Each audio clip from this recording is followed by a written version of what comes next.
नमस्कार दोस्तों, एक वक्त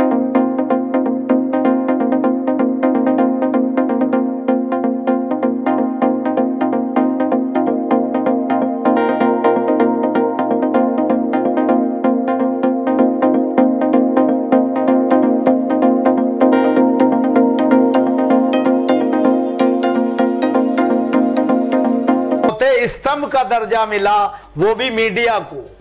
लेकिन आज के दौर में जिस तरीके से पत्रकारिता ने अपने मकसद को धूल धूसरित किया हुआ है निजी स्वार्थों के चलते, उससे पत्रकारिता बदनाम हो गई है।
प्रधानमंत्री नरेंद्र मोदी के नेतृत्व में सारे राज्य के मुख्यमंत्रियों ने इनकी बात मानी।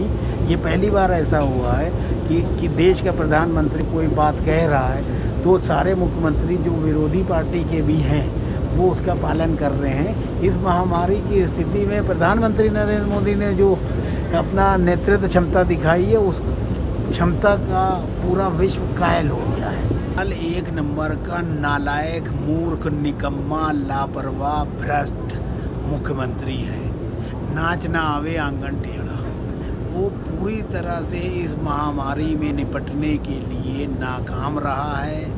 वो सारा ठेकरा प्रधानमंत्री नरेंद्र मोदी के ऊपर थोपने का काम करता है।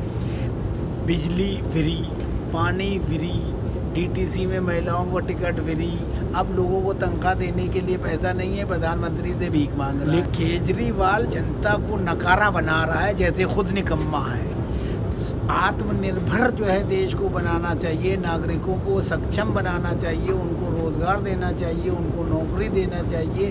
वो बिजली का बिल भी दे देंगे, डीटीसी का टिकट भी ले लेंगे और पानी का पेमेंट भी कर देंगे। गरीबी इसलिए है कि जो है अमीर और अमीर होता चला जा रहा है, गरीब और गरीब होता चला जा रहा है। गरीब की सुध लेने वाला कोई नहीं है। लॉकडाउन के बाद जो है देश में आर्थिक हालात जो है ख़राब हुए हैं, लेकिन हमारे देश के नेता, ख़ासतौर से प्रधानमंत्री, इतने कर्मठ और सक्षम हैं कि देश को पटरी पे लाने के लिए वो पूरी जी जान लगाए हुए हैं। हमारे देश के जो है कार्यकर्ता और कर्मयोगी जो कर्मचारी और एम्प्लाई हैं, वे भी जो है रात दिन एक करके बहुत जल्द जो है आर्थिक स्थिति को पटरी पे ले आएंगे, ऐसा लोगों का मानना है। कि हम आपसे ये जानना चाहते हैं कि LOC पे जो सिचुएशन चाइना के साथ बनी हुई है, उसके ऊपर आप क्या कहना चाहते हैं? प्रधानमंत्री नरेंद्र मोदी इतने दमदार और सक्षम हैं, विश्व में उनका डंका बजा हुआ है।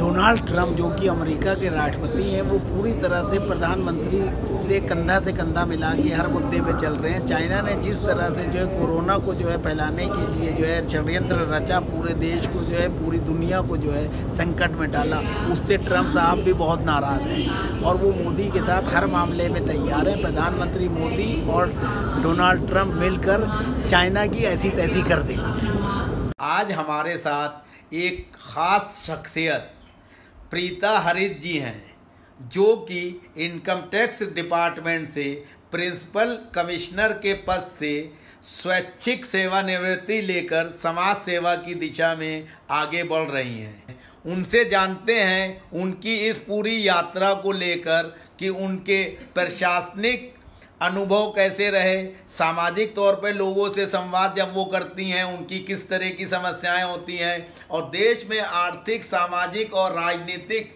माहौल क्या है।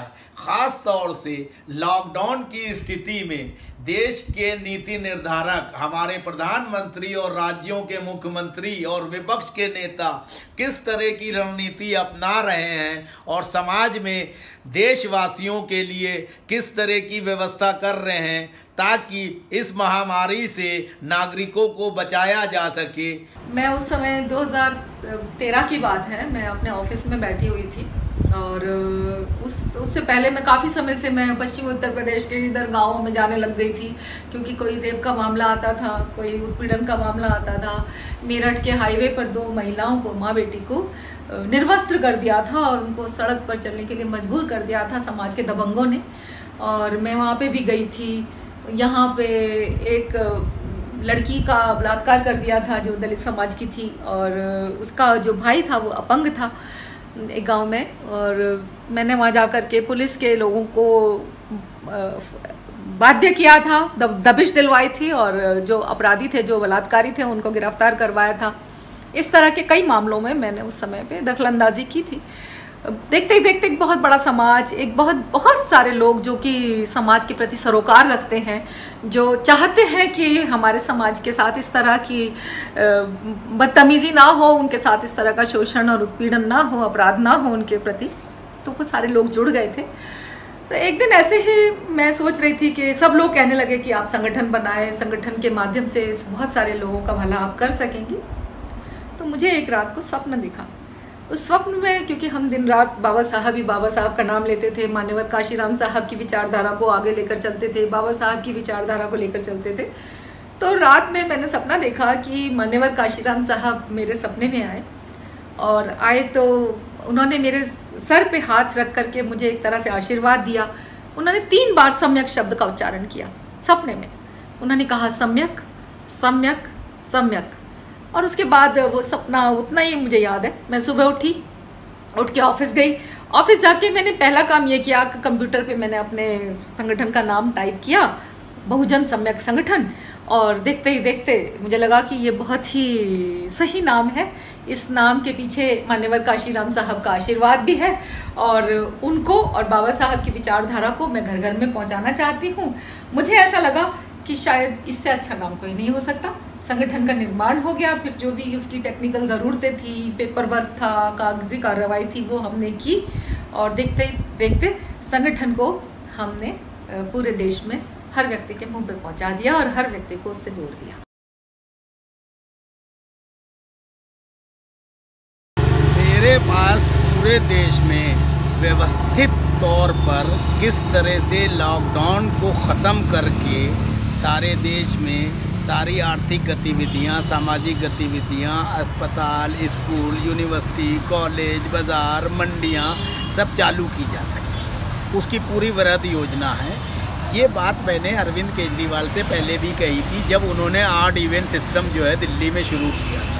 ऐसी संकट की घड़ी में लोग बेरोजगार हों और खाने पीने को भी तरसें, और प्रधानमंत्री और मुख्यमंत्री लोग ये कहें कि हमें लॉकडाउन में या कोरोना वायरस के रहते हुए ऐसी स्थिति में जीना सीख लेना चाहिए। सिर्फ इतना कह देने मात्र से इस गंभीर समस्या का समाधान नहीं हो सकता।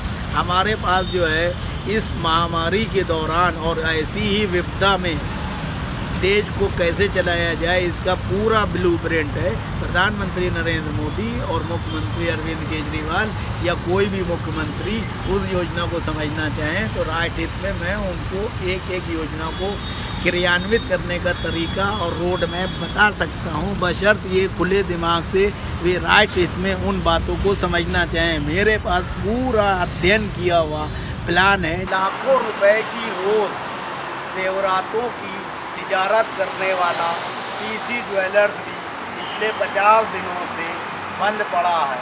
लॉकडाउन के चलते सभी व्यापारी प्रतिष्ठानों पर असर पड़ा है। खास तौर से वीआईपी क्षेत्र में खुले हुए बड़े बड़े शोरूम इससे खासे प्रभावित हुए हैं, क्योंकि लोग खाने पीने की वस्तुओं का इंतज़ाम करने में ही लगे हैं। लग्जरी चीज़ों को खरीदने की लोगों के पास अब वो मादा नहीं रहा।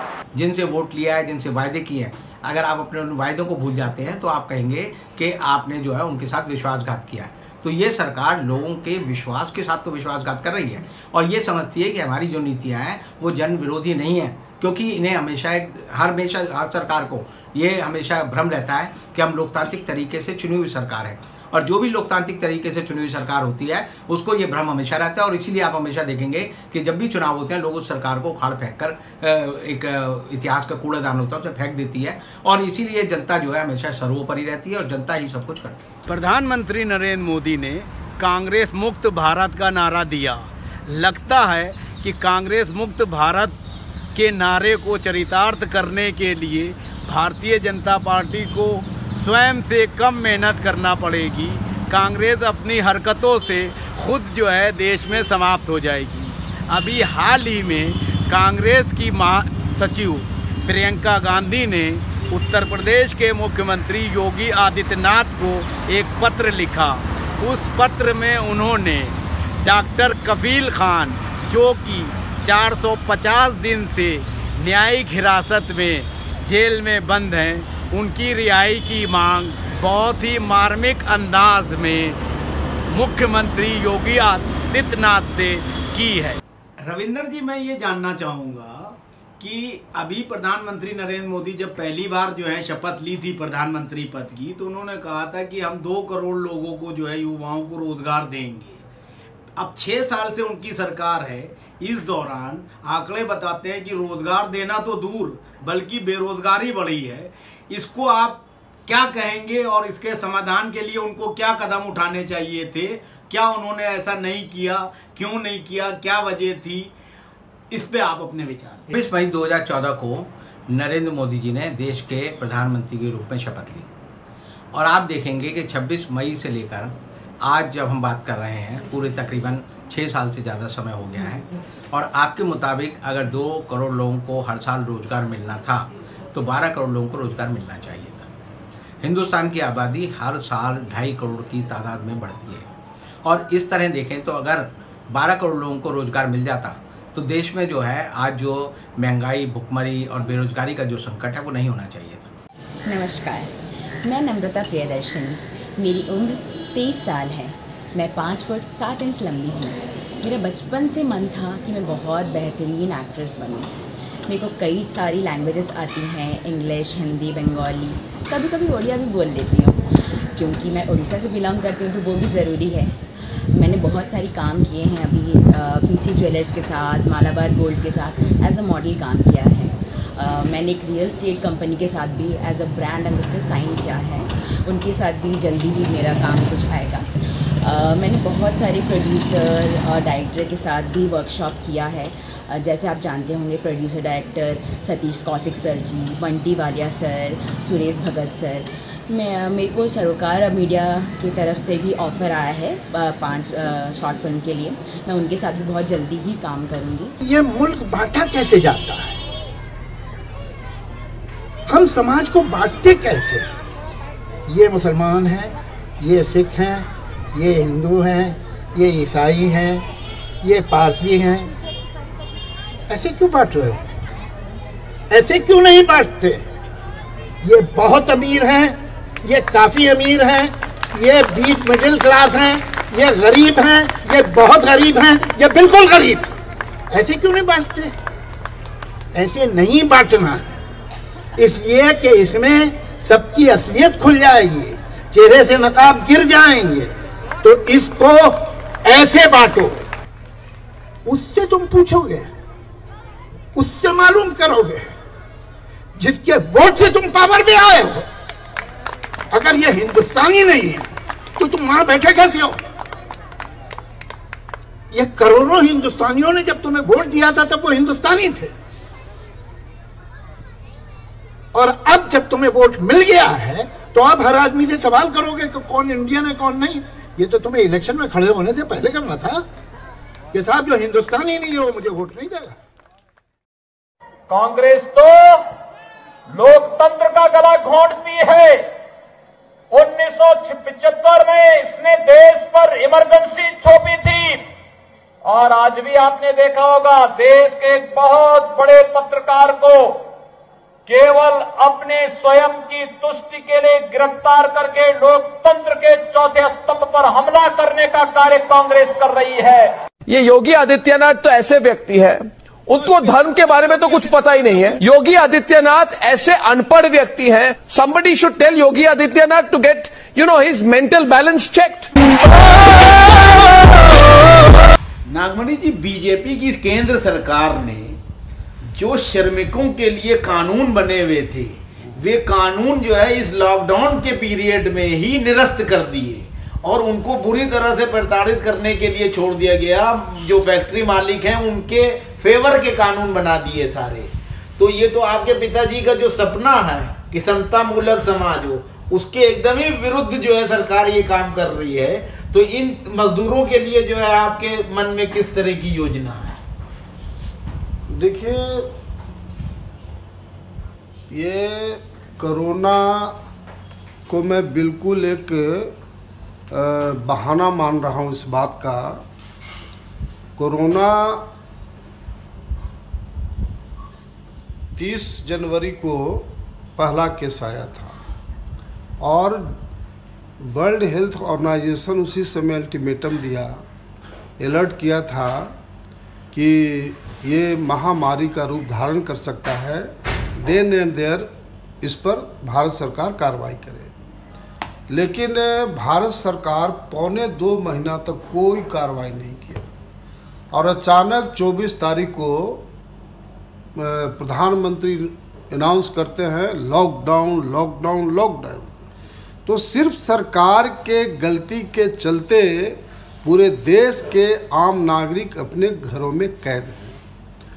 और ये इस पीरियड में 2-3 काम इन लोगों ने बहुत गलत किया।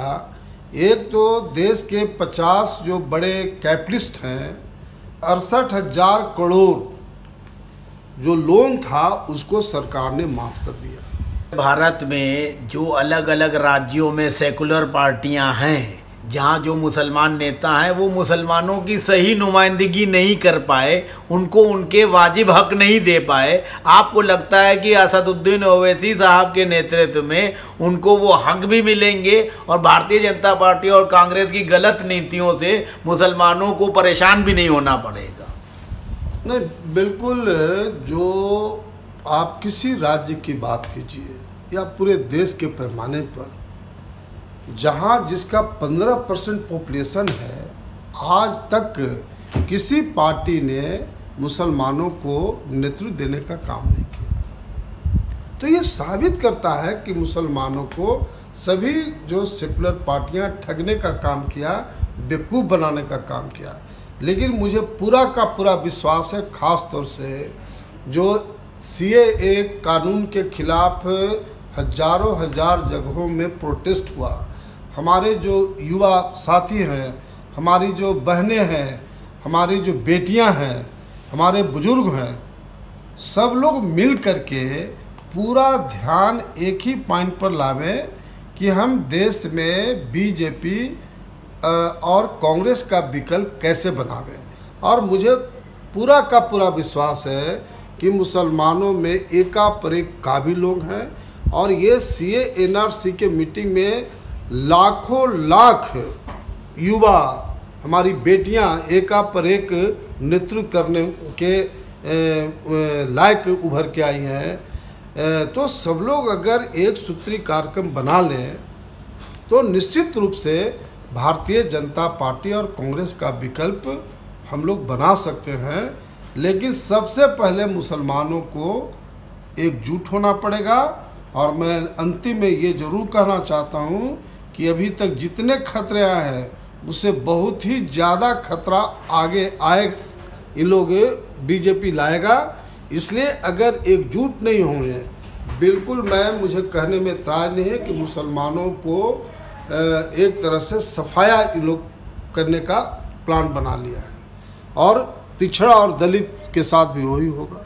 इसलिए सबको लाचारी है, जो मुसलमान है, दलित हैं, पिछड़ा है, आदिवासी हैं और ऊंची जात में जो गरीब लोग हैं, जो समाजवादी विचारधारा के हैं, सब लोग एकजुट हो करके ही भारतीय जनता पार्टी और कांग्रेस को सफाया किया जा सकता है। भारतीय जनता पार्टी का कोई नेता अगर ललकारता है किसी धर्म के लोगों को तो उसको छूट होती है। वहीं अगर कोई दूसरी पार्टी का या दल का नेता या धर्म का नेता उसी तरह के वक्तव्य देता है तो वो जेल चला जाता है। जैसे पिछले दिनों दिल्ली में दंगों के दौरान कपिल मिश्रा ने जिस तरह के वक्तव्य दिए और ताहिर हुसैन ने भी वैसे ही वक्तव्य दिए। ताहिर हुसैन जेल में है और कपिल मिश्रा को जो है Z+ की सिक्योरिटी मिली हुई है। इसको आप किस नज़र से देखते हैं? मैं कहता हूँ भाजपा केवल हिटलर शाही कर रही है, इसको अच्छी प्रकार से जानते हो। उनका काम सद्दाम हुसैन जैसा है, उनका काम लादेन जैसा है, उनके काम बिल्कुल ठीक नहीं है। वो सत्ता का पूरा लाभ उठा रहे हैं, परंतु कोई बात नहीं, वो दिन दूर नहीं कि जिस प्रकार से वो हम लोगों को अंदर डाल रहे हैं तो हम तो उनसे बदले की भावना रखेंगे नहीं। परंतु मोदी जी को सबसे पहले जेल कराऊंगा पत्नी छोड़ने के लिए, अर्थात वो नारी को पीड़ित करने के लिए। किसी को शादी करके बिना डिवोर्स के पत्नी को छोड़ने का अधिकार नहीं होता है। एक तरफ वो मुसलमानों को प्रताड़ित करते हैं 3 तलाक के मामले में कि 3 तलाक नहीं दे सकते हैं, और वो बिना तलाक के अपनी पत्नी को छोड़ देते हैं। इसके लिए मोदी को जेल जाना पड़ेगा। मैं मोदी जी आज आपको समझा रहा हूँ, आपको जेल इसी मुद्दे के अंतर्गत मैं लूँगा, चाहे कुछ भी क्यों ना हो। जब मैं प्रधानमंत्री चेंज करूँगा सबसे पहले मुद्दा मेरा यही होगा कि नारी के सम्मान के लिए द्रौपदी का अपमान किया तो कौरवों का नाश हो गया। जहाँ जहाँ नारी का अपमान हुआ है वहाँ उसका नाश हुआ है। मोदी जी आपने अपनी नारी का तो सम्मान किया नहीं और दूसरों की नारियों की इज्जत भी उछालने में देरी नहीं की आप लोगों ने। दूसरे समाज की तरफ भी आपने उंगली उठाई है। मैं ये कहना चाहता हूँ कि ऐसी बदले की भावना नहीं होनी चाहिए। मोदी जी जितने भी ये लोग हैं उनको बाहर निकालिए। हिंदू मुसलमान एकता का जो कि आपको संदेश देना है सबके लिए। आप देश के प्रधानमंत्री हैं, बहुत कुछ हो गया। आपके हर समय मुसलमानों को कोसने से कुछ नहीं होगा। मैं एक बात कहना चाहता हूँ, नस्ल किसी की समाप्त नहीं होती है पृथ्वी से, जो आप करना चाहते हो। और यदि ऐसा ही मुस्लिम शासनों में नस्ल समाप्त करने की बात होती तो कहीं पर मुसलमान नहीं होते, कहीं पर पुराने मंदिर नहीं होते। ये केवल एक राजनीतिक मामला है जिसको आप कर रहे हो। मैं पुनः कहूँगा मोदी जी, हाथ जोड़ करके आप ऐसा वायरस हिंदू मुसलमान नाम का वायरस मत फैलाओ। ये सबसे बड़ा खतरनाक वायरस है। तो भी भाजपा जो है वो केवल एक पक्षपात करती है और भाजपा पर दूसरी कोई बात नहीं है। जी, मैं जर्नलिस्ट सिराज साहिल आज आपको किसानों के मुद्दे पर रूबरू होने जा रहा हूँ। किसानों की भलाई का वास्ता देकर केंद्र सरकार ने उनकी आय दोगुनी करने के मकसद से संसद में किसान के समर्थन में बिल पास किए। उसको लेकर बहुत ज़ोरों से राजनीति गरमा रही है। भारतीय जनता पार्टी की सरकार में रक्षा मंत्री राजनाथ सिंह ने बाकायदा प्रेस कॉन्फ्रेंस करके देश के किसान भाइयों से आग्रह किया कि उनके रहते हुए, क्योंकि वे खुद एक किसान हैं और कृषि मंत्री भी रह चुके हैं भारत के, उनके रहते हुए प्रधानमंत्री नरेंद्र मोदी के नेतृत्व वाली सरकार में कोई भी किसान विरोधी फैसला नहीं हो सकता और ना ही किया गया है। विपक्ष द्वारा और ख़ास तौर से कांग्रेस द्वारा किसान भाइयों को गुमराह किया जा रहा है। वहीं कृषि मंत्री नरेंद्र तोमर का भी ये कहना है, बाकायदा उन्होंने प्रेस कॉन्फ्रेंस करके ये कहा कि किसानों की भलाई के लिए ही ये बिल लाया गया है। इससे किसान अपनी फसल का वाजिब दाम हासिल कर सकेंगे। लेकिन विपक्षी दलों और कांग्रेस का आरोप है कि इस कानून के आने से जो छोटे स्तर के किसान हैं वे पूरी तरह से बर्बाद हो जाएंगे और पूंजीपतियों के हाथ में उनकी नकेल चली जाएगी। एक तरह से उनका शोषण होने लगेगा और इस कानून के बन जाने से मिनिमम सपोर्ट प्राइस भी ख़त्म हो जाएगा। इस पर कृषि मंत्री नरेंद्र तोमर का कहना है कि मिनिमम सपोर्ट प्राइस का प्रावधान सरकार का प्रशासनिक निर्णय है। वो पहले भी था, अभी भी है और आगे भी रहेगा। अगर आप लोग कांग्रेस हो चाहे बीजेपी हो या कोई भी पार्टी हो, सिर्फ देश को इस तरह से बेचने का काम करोगे तो वो दिन दूर नहीं कि आप लोग भी किसी लायक नहीं रह जाओगे। इन उद्योगपतियों जो कि वो आपके इशारे पे ये कंपनियां खरीदते हैं और मौज मस्ती करते हैं, पैसे को गबन करते हैं और आप लोगों के बीच में भी बंदरबाट होती है, वो दिन दूर नहीं कि जब इस तरह से एक एक करके सरकारी आधिपत्य की कंपनियां निजी हाथों में चली जाएंगी तो आप लोग भी नाम मात्र के प्रधानमंत्री और मंत्री रह जाओगे। कभी कांग्रेस की कार्यकारी अध्यक्ष सोनिया गांधी की शान में कसीदे पढ़ने वाले अर्णव गोस्वामी आज भारतीय जनता पार्टी की सेवा में पूरी तरह से नतमस्तक दिखाई देते हैं। ये पत्रकारिता के गिरते हुए स्तर को दर्शाता है। सत्ता का लाभ कमोबेश सभी पत्रकारों और समूहों ने अपने अपने स्तर पर अपने अपने समय में उठाया है। बहुत से लोग उसको सही भी मानते हैं। मैं उस बात को सिरे से खारिज करता हूँ कि एक पत्रकार को ज़िंदगी में आगे बढ़ने के लिए गलत तरीके अपनाना चाहिए।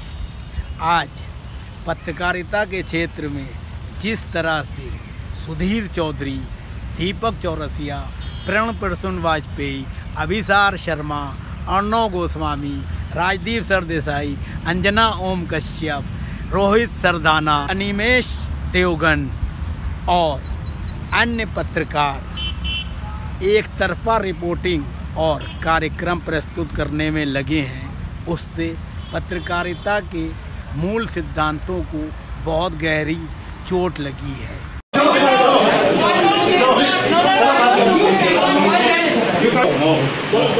I need to speak to my wife. You are getting trouble for yourself. I need to speak to my wife. Shambho! Shambho! No. Don't push my son. I need to speak to my wife. Shambho!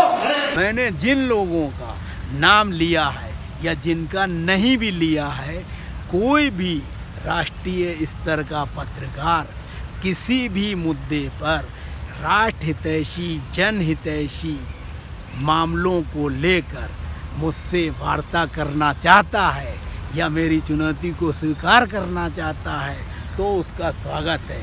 मैं उसको हर वक्त उसके हर सवाल और शंका का जवाब देने को तैयार हूँ। इस बार कोर्ट का डिसीजन आने के बाद अयोध्या में भव्य रामलीला का आयोजन किया जा रहा है, जो कि विश्व स्तरीय रामलीला होगी। नमस्कार, हम तो आप सबसे पहले सभी को जय श्री राम। आपके सामने खड़े हैं सोनू जी, मैं ये जानना चाहूँगा कि आपने अभी तक जो है धारावाहिक में अच्छा काम किया है, अपने अभिनय से लोगों को आकर्षित किया है, लेकिन आपको एक बहुत बड़ा ब्रेक मिल गया है क्योंकि भगवान श्री राम तो जो है कण कण में जो है बसे हुए हैं और इस बार की जो रामलीला अयोध्या में हो रही है वो विश्व स्तरीय हो रही है। मैं अपने आपको बहुत ही सौभाग्यशाली मानता हूँ इस चीज़ के लिए। अच्छा, भगवान श्री राम के साथ जो है बहुत अटैचमेंट के साथ रोल में जो है लक्ष्मण जी हैं, सीता माता हैं, दो रोल तो एकदम खास हैं। तो इनमें किस तरह की अंडरस्टैंडिंग अभी तक आपकी बन चुकी है फाइनल शूटिंग के बाद? जिन के साथ रिहर्सल, हाँ जी, जिन के साथ रिहर्सल होती है तो सबके साथ ही अंडरस्टैंडिंग अच्छी है, क्योंकि अंडरस्टैंडिंग अच्छी नहीं होगी तो फिर कैरेक्टर कैसे बनेगा। ज़्यादा तो लक्ष्मण जी के साथ ही है और बाकी सबके साथ थोड़ा करके 7 से 8 दिन का हमारा ये चलेगा। तो सबके साथ में अच्छा है, मज़ा आ रहा है रिहर्सल्स करने में। तो इससे पहले आपने कभी जो है किसी रामलीला में काम किया है? नहीं, रामलीला में तो मैंने कभी काम नहीं किया। तो मैं वही जानना चाह रहा हूँ कि ये तो एक नए तरह का जो है अनुभव होगा, और सीरियल में तो कट होके जो है शूटिंग दोबारा हो जाती है, इसमें तो लाइव आपको करना होगा। तो अभी तक जो है क्या अनुभव रहा? अनुभव मेरा ये रहा है, मैं पहले दिल्ली में 5 साल पहले एक सिनेमास्टी करके हमारा थिएटर ग्रुप था, उनके साथ जुड़ा हुआ था। तो मैंने काफ़ी प्लेस किए हुए हैं लाइव, तकरीबन 7 से 8 प्ले मैंने किए हुए हैं। तो मुझे थिएटर का थोड़ा बहुत तो एक्सपीरियंस है, बाकी भगवान श्री राम जी का आशीर्वाद है। इसमें फिल्मी दुनिया के बड़े बड़े कलाकार हिस्सा ले रहे हैं। वहीं कविता जोशी जी को सबसे महत्वपूर्ण रोल में चुना गया है। वे इसमें सीता माता का रोल करने जा रहे हैं। आइए उनसे बात करते हैं कि अयोध्या में होने वाली इस विश्व स्तरीय रामलीला को हासिल कर और इसमें अभिनय का मौका पाकर वो कैसा महसूस कर।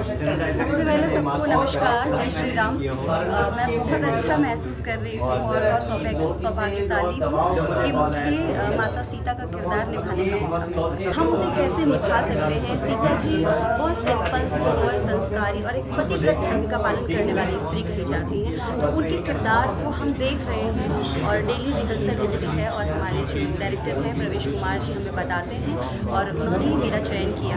और सुभाष मल्लिक बॉबी जी जो हमारे अध्यक्ष हैं, और उन्होंने भी मेरा चयन किया है। तो मैं बहुत खुश हूँ इस पल को लेके, और बहुत अच्छी तैयारी चल रही है, बहुत अच्छी स्क्रिप्ट है।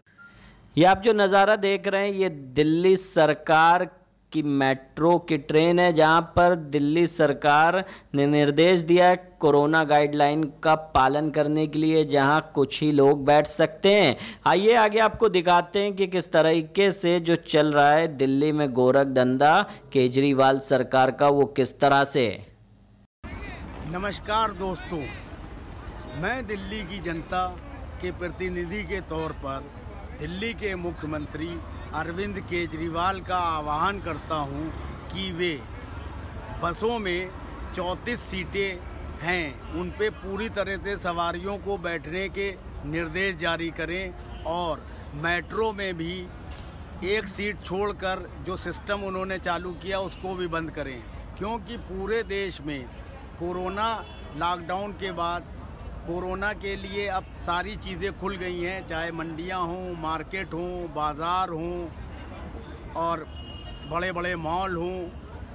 गरीब आदमी जो कि बसों में सफ़र करता है और सर्विस करने वाले मेट्रो में जाते हैं, उनको खासी परेशानियां झेलनी पड़ रही हैं। डीटीसी की बसें, जब कोई बुज़ुर्ग या महिला भी बस स्टैंड पे धूप में खड़ा होता है, वो हाथ देता है तो वो यूं करके हाथ हिला देते हैं कि सवारी पूरी है। तबकि कई बार ऐसा देखा गया है कि 17 सवारी जो बैठाने का इंतज़ाम किया गया है केजरीवाल के द्वारा, 17 सवारी भी अंदर नहीं होती हैं। कोविड-19 की महामारी के दौरान जिस तरह से कोरोना वायरस फैला है वो तो एक समस्या है, लेकिन केंद्र सरकार ने इसको जिस तरह से हमवा बनाया है और राज्य सरकारें भी उसके इशारे पर इस हमले को और बढ़ाने का काम कर रही हैं, वो देश की प्रगति और नागरिकों के लिए ठीक नहीं।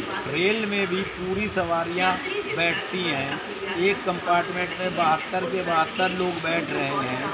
रेलवे राजधानी जैसी गाड़ियों में खाने की सुविधा नहीं दे रही है, बल्कि वहाँ खाना प्राइवेट लोग बेच रहे हैं, स्टेशनों पे भी खाना मिल रहा है। रेलवे पे एंट्री करते वक्त भी सोशल डिस्टेंसिंग का पालन नहीं हो पा रहा। सोशल डिस्टेंसिंग की बात बेमानी साबित हो रही है, क्योंकि सोशल डिस्टेंसिंग के नियमों की पूरी तरह से सारी जगह धज्जियाँ उड़ रही हैं। देखते हुए ये लग रहा है कि कोरोना की जितनी समस्या सरकार और मीडिया द्वारा बताई जा रही है उतनी नहीं है। आज हम फिर से मौजूद हैं कुछ अहम और तमाम मुद्दों को लेकर जनता के सरोकार के लिए। हमारे देश में लॉकडाउन वक्त से पहले ही हो गया, जो कि एक अहम और अच्छा फैसला था, क्योंकि वो जनता के हित में था। लेकिन प्रवासी मजदूरों के माध्यम से ये सभी को दिख गया कि प्रशासन की इम्प्लीमेंटेशन कितने पानी में थी।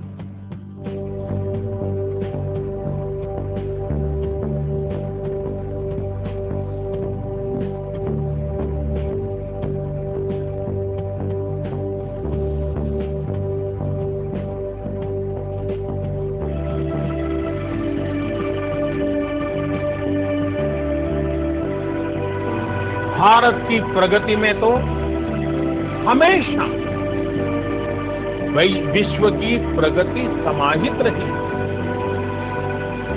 भारत के लक्ष्यों का प्रभाव, भारत के कार्यों का प्रभाव विश्व कल्याण पर पड़ता है। चुनाव के मौसम में भारतीय जनता पार्टी, कांग्रेस सहित सभी राजनीतिक दल और उनके प्रवक्ता देश की जनता को बहलाने, फुसलाने और भ्रमित करने में लगे हुए हैं। लेकिन मीडिया, जिसकी भूमिका देश के निर्माण में और नागरिकों की समस्याओं को जग जाहिर करने में महत्वपूर्ण होती है, वो भी पक्षपाती और बिकाऊ होता चला जा रहा है। चाइना के वुहान से उपजी इस महामारी की वजह से आज पूरे दुनिया भर में करीबन 6 मिलियन से ज्यादा लोग इससे संक्रमित हैं और 2 लाख से ज्यादा लोगों की मृत्यु हो चुकी है। और अगर भारत की बात करें तो करीबन यहाँ पर 2 लाख से ज्यादा लोग इससे संक्रमित हैं और 6000 से ज्यादा लोगों की मृत्यु हो चुकी है। कि जनता अपने चुने गए उम्मीदवारों से कितनी संतुष्ट है और उनके कार्यकाल से, उनके काम से कितनी संतुष्ट है। तो पहले नंबर पर रहे उड़ीसा के मुख्यमंत्री नवीन पटनायक। उनकी 82.96% जनता उनसे संतुष्ट है। और दूसरे नंबर पर रहे छत्तीसगढ़ के मुख्यमंत्री भूपेश बघेल, जिनकी 81.6% जनता उनके प्रतिनिधित्व से संतुष्ट है। तो अभी हमारे साथ पत्रकार सिराज साहिल भी मौजूद है। सर, सबसे पहले तो आप हमें ये बताइए कि छत्तीसगढ़ सरकार का जो कार्यकाल है उस पर आपके क्या विचार हैं? सख्त निर्देशों के पालन करने के बावजूद सबसे अच्छी तरीके से जिस राज्य के मुख्यमंत्री ने कार्य किया इस महामारी के दौरान, उस राज्य का नाम है छत्तीसगढ़ और वहाँ के मुख्यमंत्री हैं श्री भूपेश बघेल। उन्होंने जिस तरीके से कोविड-19 की प्रभाव को कम करने के लिए स्वास्थ्य व्यवस्था को चुस्त दुरुस्त किया, परिवहन व्यवस्था सही से संचालित की, बाज़ारों को बंद करने और कॉलेज और स्कूलों को बंद करने में किस तरह से प्रशासनिक इच्छा शक्ति का प्रदर्शन किया, वो जग जाहिर है। इस बात की आशंका से इनकार नहीं किया जा सकता कि जैसे जैसे प्रवासी मजदूर और छात्र अपने अपने घरों में पहुंचेंगे और उन क्षेत्रों में कोरोना और भयानक रूप धारण करेगा। तो जहाँ तक बात करें लिकर शॉप्स की यानी शराब के ठेकों की, तो जो राज्य की सरकारें हैं अपने अपने नियमों द्वारा उनके आधार पर उनको भी खोल दिया गया है। अब जो रीज़न है वो बहुत ही साफ है। पूरी जो दुनिया है फाइनेंशियल क्राइसिस से गुजर रही है और यहाँ तक कि 12% कंट्रीब्यूशन होता है लिकर शॉप्स का इकोनॉमी में। लेकिन जब ये खुला तो आप देखिए कि पहले ही दिन क्या हालात थे।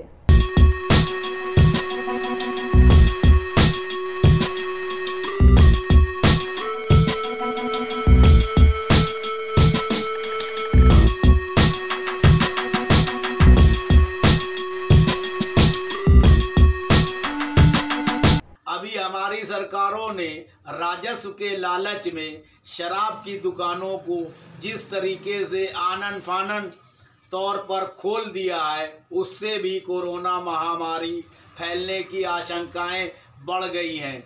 जिस तरह से शराब लेने के लिए लंबी लंबी कतारें लगी और सोशल डिस्टेंसिंग की धज्जियां उड़ी, उससे कोरोना वायरस और वह रूप लेगा, इससे इनकार नहीं किया जा सकता।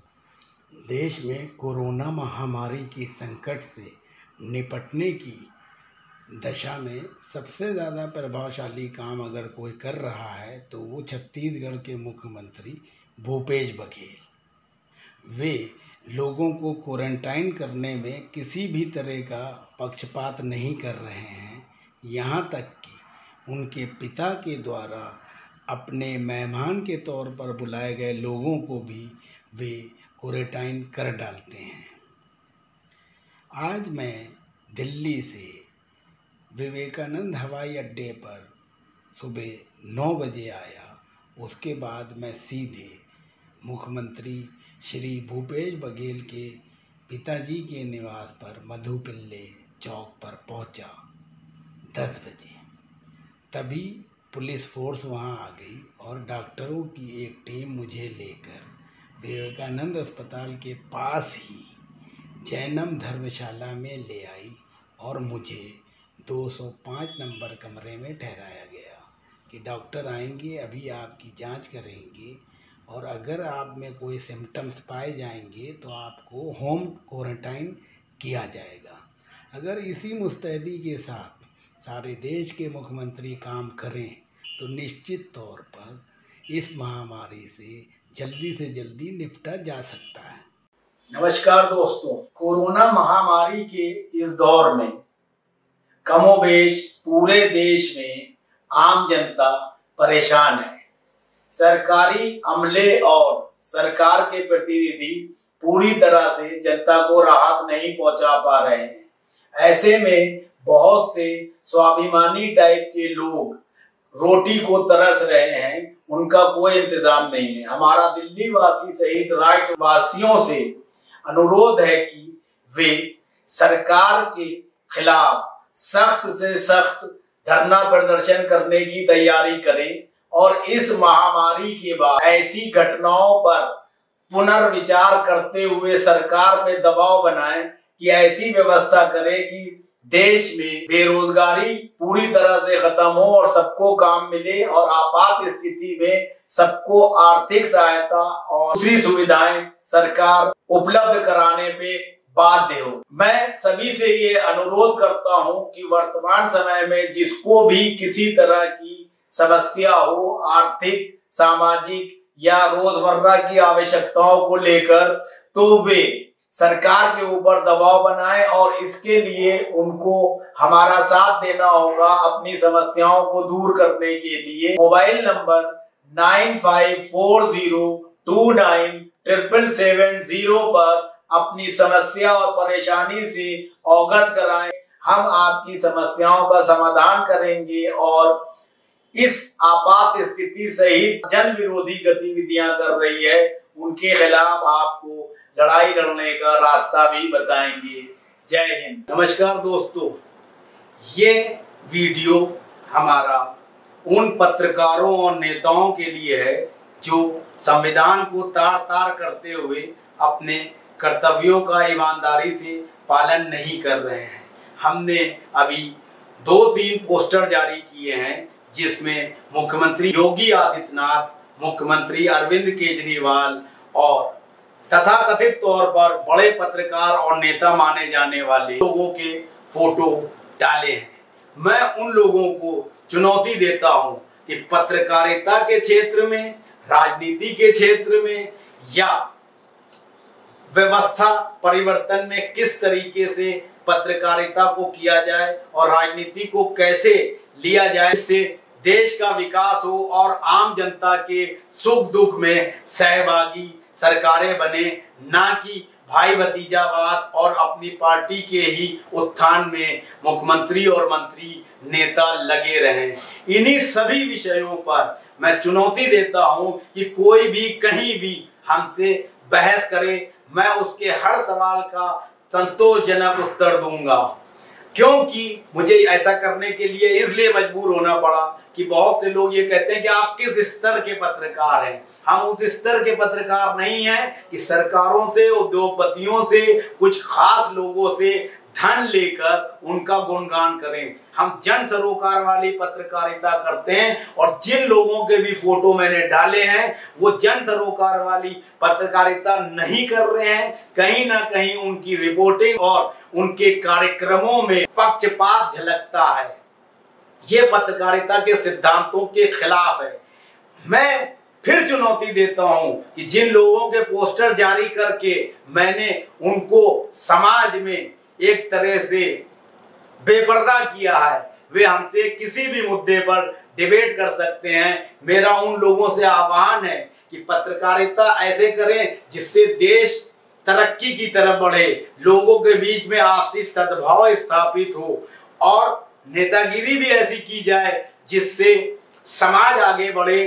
जिस चीज को सोचकर हमारे देश के बड़े बड़े नेताओं ने अपनी जान की कुर्बानी देकर ये आजादी हम लोगों को दिलाई है। नमस्कार दोस्तों, टीवी चैनल के डिबेट में भारतीय जनता पार्टी के समर्थक और कुछ बड़े विश्लेषक ये जानना चाहते हैं कि सिराज साहिल की शिक्षा क्या है, तो मैं उनको और देशवासियों को ये बताना चाहता हूं कि मेरी राजनेताओं की तरह डिग्री फर्जी नहीं है। मैं लखनऊ विश्वविद्यालय से 93 में लॉ ग्रेजुएट कर चुका हूं और मुझे मालूम है कि कानून के हिसाब से मुझे कैसा आचरण करना चाहिए और किसी चुने हुए मुख्यमंत्री या मंत्री या किसी सांसद के ऊपर किस तरीके से टिप्पणी करना चाहिए।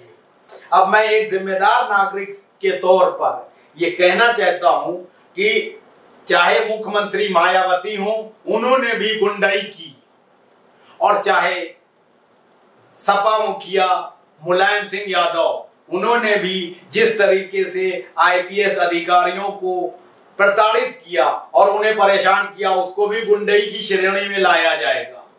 रही बात योगी आदित्यनाथ की, तो मैं चैलेंज के साथ कहता हूं कि उनकी कार्यप्रणाली भी किसी गुंडे से कम नहीं है। भारतीय जनता पार्टी के सारे देश के प्रवक्ता और पत्रकार और सभी राजनीतिक दल के लोग ये जान लें कि मैंने जो बात कही है उस पे मैं टिका हूं और आखिर तक टिका रहूंगा, और साबित भी कर दूंगा कि किस तरह से गुंडों की भाषा इस्तेमाल करके वो मुख्यमंत्री के पद पर आसीन है।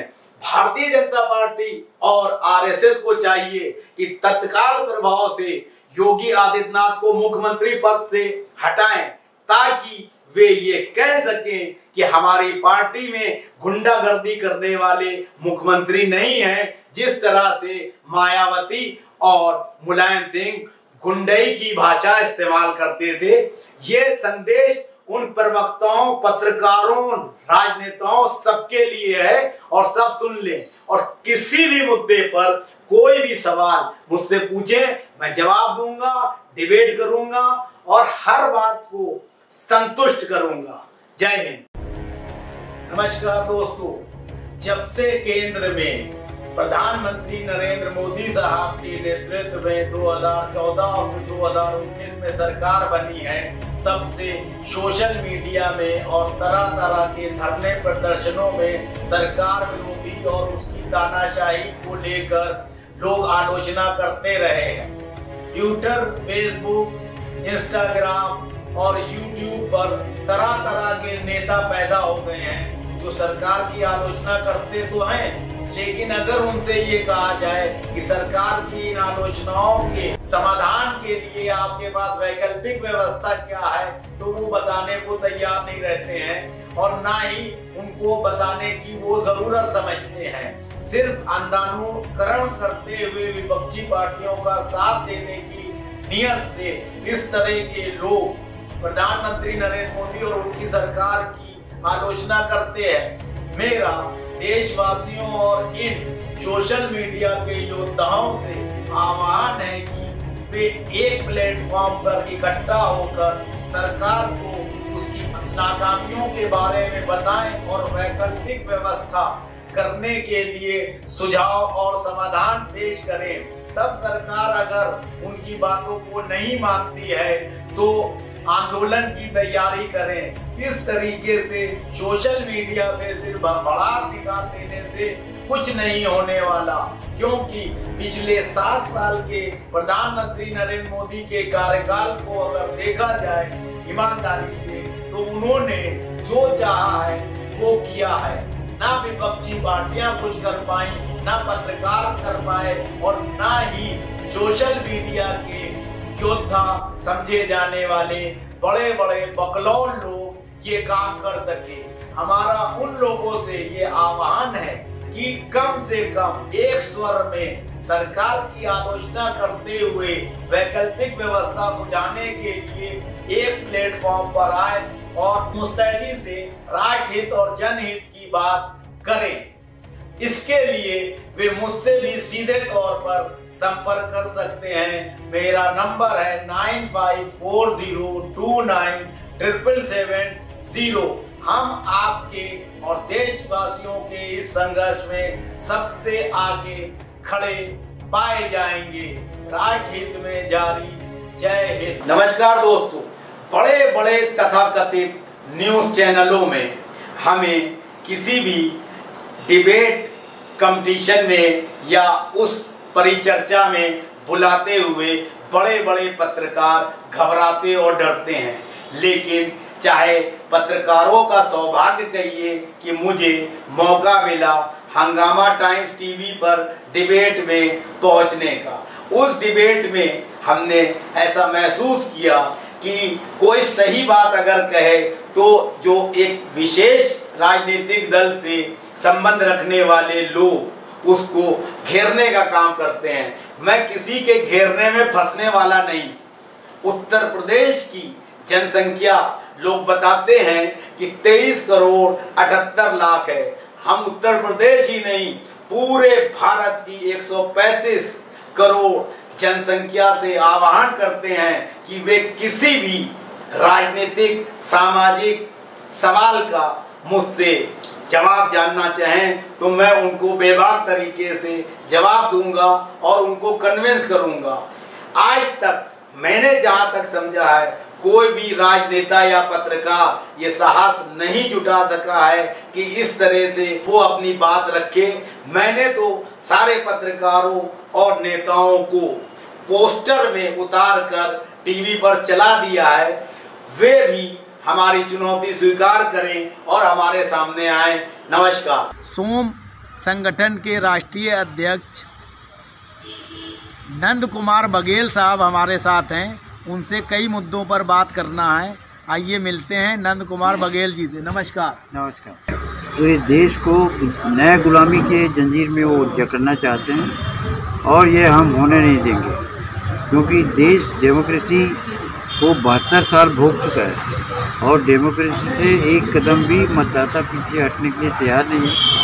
जो बीजेपी के लोग कार्यकर्ता बड़े पैमाने पर कांग्रेस में प्रवेश हो रहे हैं और उसका विरोध करेंगे। हर जगह हर छोटे बड़े शहरों में एनसीआर और ये सीएए के खिलाफ धरना प्रदर्शन कर रहा है। रात भर लोग जाग रहे हैं और ये तानाशाही के द्वारा यदि अमित शाह करेंगे तो महात्मा गांधी के असहयोग आंदोलन को जारी करेंगे और एक ऐसा समय आएगा कि जितने पिछड़े वर्ग के लोग हैं सेना में वो सब बंदूक हथियार डाल देंगे। पिछड़े वर्ग के लोग जो है बहुत ज़्यादा प्रताड़ित हो रहे हैं। अब तो जो है SC ST OBC एक्ट में संशोधन करके सुप्रीम कोर्ट जो है इनके अधिकारों को छीनने का काम कर रहा है। इस पे आप क्या कहना चाहिए? इसमें ये है कि यदि सुप्रीम कोर्ट इस ढंग से फैसला लेगी तो हम एक आंदोलन करेंगे कि सुप्रीम कोर्ट में हर समाज की संख्या के आधार पर सुप्रीम कोर्ट के जज तय किए जाएं। केवल ब्राह्मण ही सुप्रीम कोर्ट में जज हो चुके हैं, जो गलत है। और जिस भी कानून के तरीके से हमारा जो पिछड़ा वर्ग के लोग हैं उसका फैसला पिछड़े वर्ग के जज करें। जिस तरह से 1947 में हमको आज़ादी मिली, वो आज़ादी की लड़ाई हम लड़ेंगे और अमित शाह और मोदी दोनों को और सारे ब्राह्मणों को जो इस ढंग से संविधान चाहते हैं कि इस देश के लोग मूल निवासी लोग ये हो जाए, गुलाम हो जाए, तो उसके बदले हम गंगा से उड़कर उनको भेजेंगे। ये बात समझ लें। मोदी और अमित शाह, उसके लिए जेल जाने की बात होगी। मैं जेल जाने के लिए तैयार हूँ। विश्व में शांति के लिए कौन सा मार्ग अपनाया जाना चाहिए? विश्व शांति के लिए सबसे बड़े जरूरी है बुद्ध का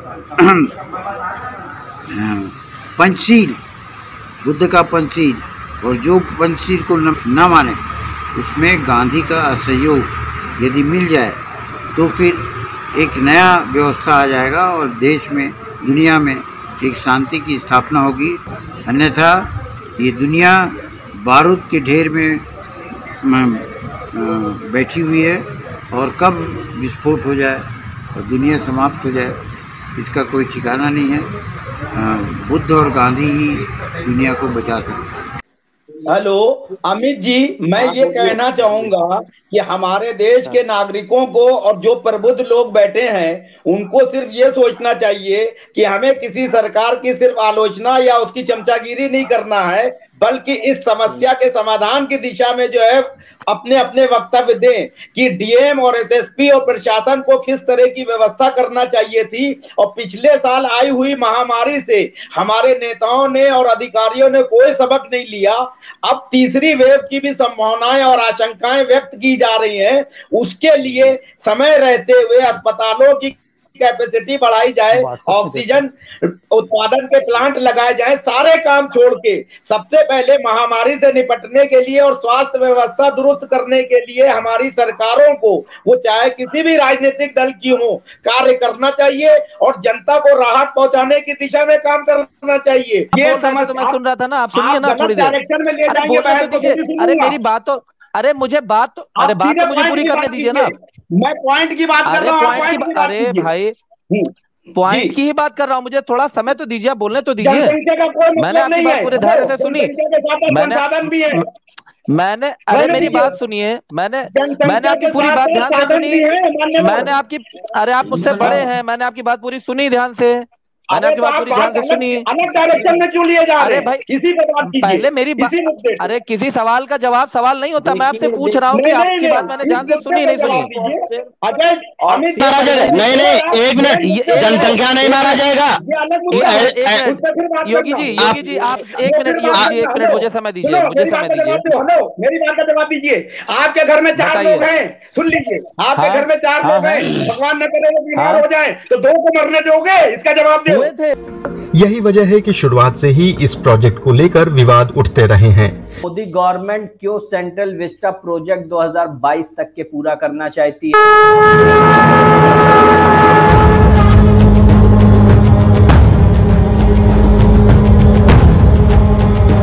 सेंट्रल विस्टा प्रोजेक्ट जो बना रही है सरकार, वो एक तो समय का चयन सही नहीं किया गया। जैसे कि हमारे मित्र ने कहा कि इससे लोकतांत्रिक व्यवस्था को मजबूती मिलेगी और बाहर से आने वालों को भी जो सुविधा होगी और देश के नागरिकों को भी होगी।